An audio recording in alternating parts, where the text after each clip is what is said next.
સોમનાથ મહાદેવ મંદિર સાથે જોડાયેલા આ ઇતિહાસ કદાચ બહુ જ ઓછા લોકોને ખબર હશે. સોમનાથ મંદિર એક ઐતિહાસિક અને સાંસ્કૃતિક મહત્વ ધરાવે છે. એવું માનવામાં આવે છે કે મૂળ ચંદ્રદેવ દ્વારા સોમનાથ મહાદેવ મંદિરની સ્થાપના કરવામાં આવી હતી અને એને સોનામાં બંધાવવામાં આવ્યું હતું. ત્યાર પછી ભગવાન રામ દ્વારા એમને ચાંદીમાં બંધાવવામાં આવ્યું હતું. ત્યાર પછી સોલંકી વંશજના રાજા ભીમદેવ દ્વારા એમને પથ્થરમાં બાંધવામાં આવ્યું હતું. સોમનાથ મંદિર હર વખતે સદીઓથી વિવિધ આક્રમણો અને વિનાશનું સાક્ષી રહ્યું છે, પણ હર વખતે એમનું પુનઃનિર્માણ કરવામાં આવ્યું છે. પહેલો હુમલો ઈસવીસન 722 મુસ્લિમ સિંધના સુબેદાર જુનામત દ્વારા કરવામાં આવે છે અને સોમનાથની વૈભવ સંપત્તિ અને અગણિત ખજાનાને ઘણી વખત લૂંટવામાં આવે છે. અત્યાર સુધીનું સૌથી વધુ નુકસાન ઈસવીસન 1025 ની અંદર મોહમ્મદ ગઝનીએ કર્યું. જેમ કહેવાય છે કે શિવલિંગ છે ગર્ભગૃહની અંદર 10 ફૂટ ઊંચે હવાની અંદર લહેરાતી હતી. જે જ્યોતિર્લિંગને મોહમ્મદ ગઝની છે સવારના 6 વાગે અને 46 મિનિટે ખંડિત કરી નાખે.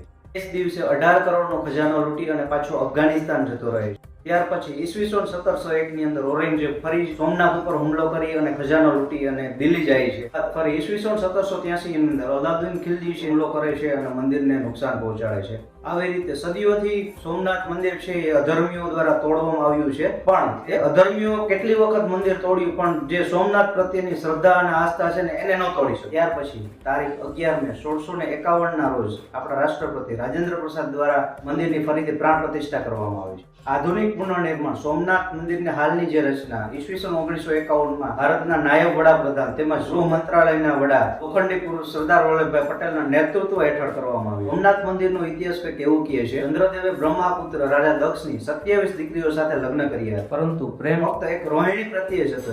બાકીની 26 દીકરીઓ પોતાને અપમાનિત સમજે. આ વાત એમના પિતા દક્ષને કહે છે. ત્યારે રાજા દક્ષ ચંદ્રદેવને સમજાવે છે. ચંદ્રદેવને ઘણું સમજાવ્યા પણ ચંદ્રદેવ સમજે એટલે અંતે ચંદ્રદેવને ક્ષય થવાનો શ્રાપ આપી દે છે. શ્રાપથી ગભરાઈ ગયેલા ચંદ્રદેવ બ્રહ્માજી પાસે ગયા અને મુક્ત થવા માટેનો ઉપાય પૂછવા લાગ્યા.